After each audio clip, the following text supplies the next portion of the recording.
یہ وہ جگہ ہے جہاں حضرت پیر میر علی شاہ صاحب رحمۃ اللہ علیہ نماز ادا فرمایا کرتے تھے۔ ایک دن نماز ظہر کے بعد یہیں آپ بیٹھے ہوئے تھے کہ انہیں حضور علیہ الصلوۃ والسلام کی زیارت ہوئی، اور اس میں آپ نے واضح طور پر ایک فتنے کی طرف اشارہ فرمایا۔ اس آدمی کو بھی آپ نے دیکھا، خیر وقت گزر گیا، اور آپ جب زیارت حرمین شریف کے لیے مکہ شریف حاضر ہوئے تو وہاں حاجی امداد اللہ صاحب مہاجر مکی، جو بہت بڑے عالم دین اور صوفی اور بہت صاف دل انسان تھے، آپ سے ملاقات ہوئی تو حضرت پیر صاحب نے گزارش کی کہ میرا یہ خیال ہے کہ میں باقی عمر کا حصہ یہی دیار مقدس میں گزاروں۔ تو حضرت حاجی امداد اللہ صاحب مہاجر مکی نے فرمایا کہ آپ واپس چلے جائیں، بر صغیر میں آپ کا وجود بہت ضروری ہے، اور عنقریب وہاں ایک فتنہ اٹھنے والا ہے کہ اگر آپ وہاں خاموش بھی بیٹھے رہیں تو اس فتنے کا سد باب ہوگا۔ پیر صاحب جب یہاں تشریف لائے تو مرزا غلام احمد قادیانی نے جب آپ کو مناظرے کے لیے چیلنج کیا تو اس وقت آپ کو خیال آیا کہ جب اس جگہ پر میں بیٹھا ہوا تھا اور مجھے حضور علیہ الصلوۃ والسلام نے جس آدمی کی طرف اشارہ کیا وہ مرزا غلام احمد قادیانی تھا، اور حاجی امداد اللہ صاحب مہاجر مکی نے جس فتنے کی طرف مکہ شریف میں اشارہ کیا وہ بھی یہی فتنہ قادیانیت تھا۔ یہ وہ کمرہ ہے جہاں حضرت پیر میر علی شاہ صاحب رحمۃ اللہ علیہ اپنے ابتدائی دور میں یہاں تشریف فرماتے تھے، اور یہ تقریباً 1870-75 کا دور ہے۔ یہاں بڑے بڑے مشاہیر آپ کے ساتھ ملنے کے لیے یہاں تشریف لائے، جس میں حضرت مولانا انور شاہ کشمیری رحمۃ اللہ علیہ بھی ہیں، اور آپ اس کے علاوہ اور بہت سے مشاہیر یہاں آپ کے لیے ملاقات کے لیے آتے تھے۔ حضرت پیر میر علی شاہ صاحب رحمۃ اللہ علیہ کی بہت سی تصانیف ہیں، اور ہر تصنیف کا اپنا ایک مقام ہے۔ یہ تصنیف جو اس وقت میرے ہاتھ میں ہے اس کا نام تحقیق الحق ہے۔ یہ حضرت شاہ عبد الرحمن لکھنوی جو اپنے دور کے بہت بڑے فاضل اور عالم دین تھے اور صوفی تھے، ان کے بعض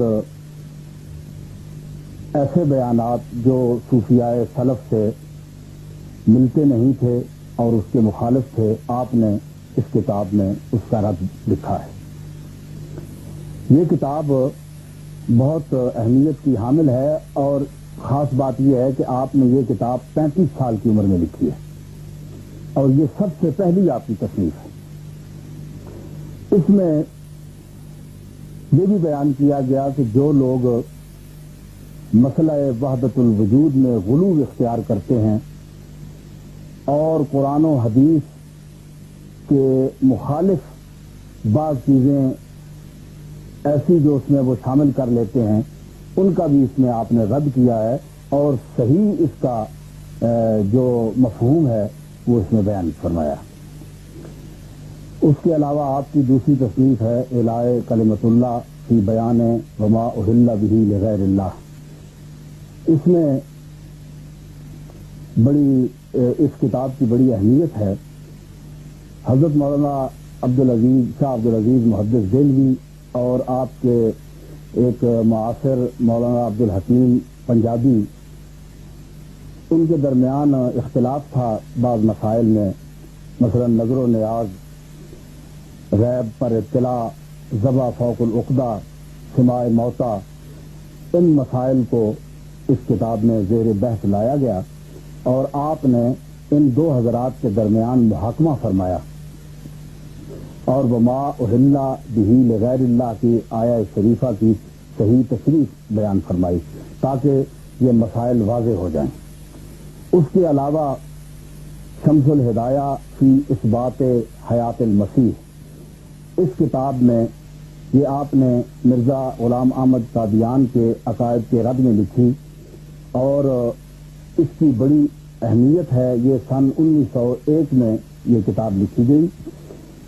آپ نے اس کتاب میں قرآنی آیات اور احادیث صحیحہ سے یہ ثابت کیا کہ حضرت عیسیٰ علیہ السلام کو آسمان پر اپنے اس جسد انصری کے ساتھ اٹھایا گیا ہے، اور آپ نے مرزا غلام احمد قادیانی کے اس نظریہ کو رد فرمایا دلائل کی روشنی میں، یعنی قرآن و احادیث صحیحہ کی روشنی میں، کہ عیسیٰ علیہ السلام کو اللہ تعالیٰ نے آسمان پر اپنے اس ظاہری جسم کے ساتھ اٹھایا، کیونکہ وہ یہ ثابت کرنا چاہتے ہیں کہ عیسیٰ علیہ السلام دوبارہ تشریف نہیں لائیں گے، بلکہ مرزا غلام احمد ہی وہ مسیح موعود ہیں. آپ نے اسی کے اس نظریہ کو رد فرمایا.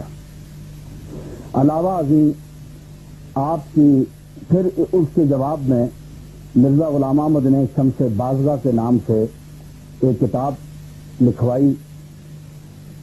اس کے جواب میں آپ نے پھر سیف چشتیائی تصنیف فرمائی. اس کے علاوہ تصفیہ مابین سنی و شیعہ یہ آپ کی ایک اور تصنیف ہے.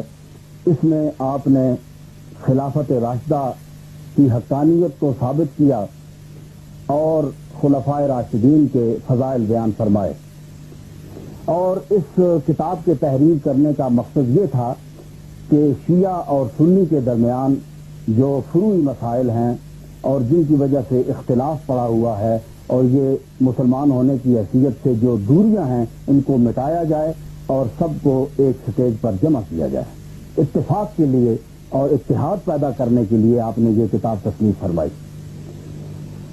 آپ کی ایک اور کتاب ہے فتاوی مہریہ.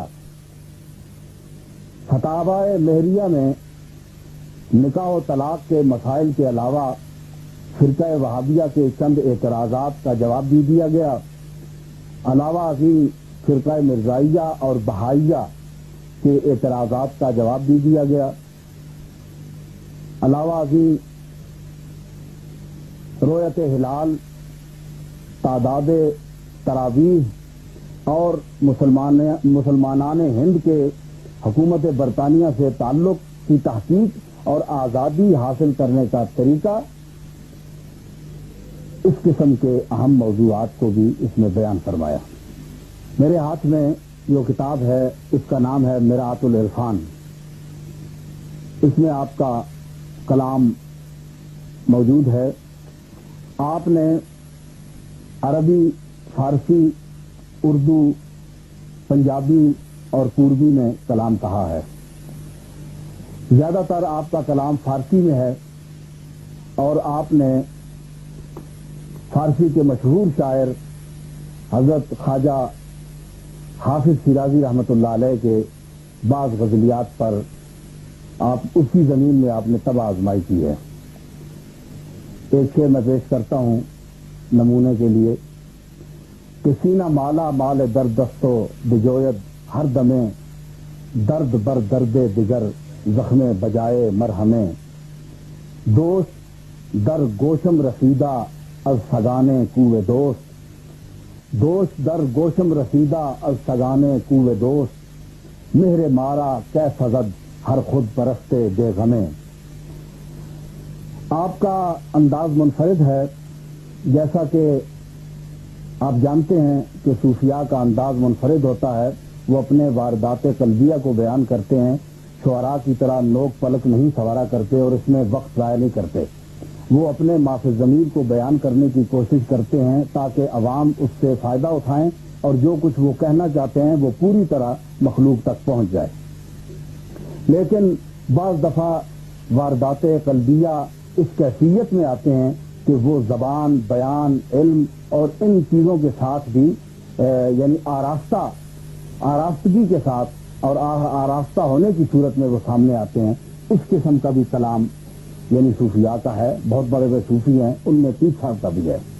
آپ فرماتے ہیں کہ آشفتہ محروے پر ناز ستم گارم من کشتہ ابروے آ دل برے یارم درپوئے خدا بینا زاں روز کے شد گزرم از مذہب خود بینی بیزارم و بیزارم.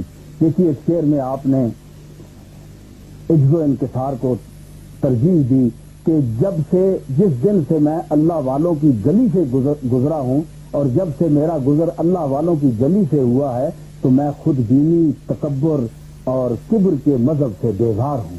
مجھے کبر اور بڑائی پسند نہیں ہے کیونکہ یہ شان اسی ذات کی ہے، اسی کو کبر زیبا ہے. وَلَهُ الْكِبْرِيَاءُ فِي السَّمَاوَاتِ وَالْأَرْضِ، یہ اسی کا مقام ہے. حضرت پیر میر علی شاہ صاحب کے کلام کو جب ہم دیکھتے ہیں تو اس میں بھی ہمیں کیفیت بھی معلوم ہوتی ہے، محسوس ہوتی ہے، اور بعض دفعہ فن بھی جھلکتا ہوا معلوم ہوتا ہے. ایک پنجابی ان کا ایک شعر میں پیش کرتا ہوں. مطلع ہے کہ اجے بھی او پیاں دسدیاں سانو ماہی والیاں ٹالیاں نال خوشیاں رل مل جتھے راتاں کالیاں جالیاں ارے تھیں او ہے پریرے پرے تھیں بے شک آپے آپ ہے اساں سبے جھوکاں بھالیاں. اس کے علاوہ آپ نے پوربی میں بھی کلام کہا. مثال کے طور پر دو چار شعر پیش کرتا ہوں کہ جب سے لاگے تورے سنگ نین کیا